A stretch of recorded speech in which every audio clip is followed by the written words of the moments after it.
Hello everybody and welcome. In this video I'm going to show you how to mute or unmute the microphone on your Logitech G933.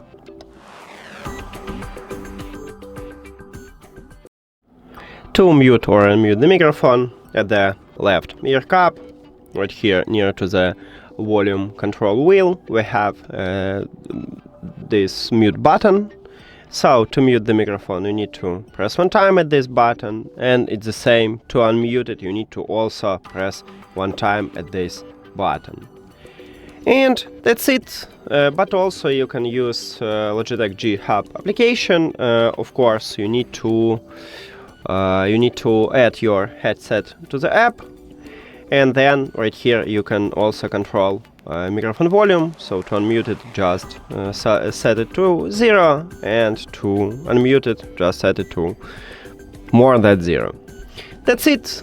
Thank you for watching this video. If you found it helpful, please consider subscribing to the channel and leave the like on the video. See you later.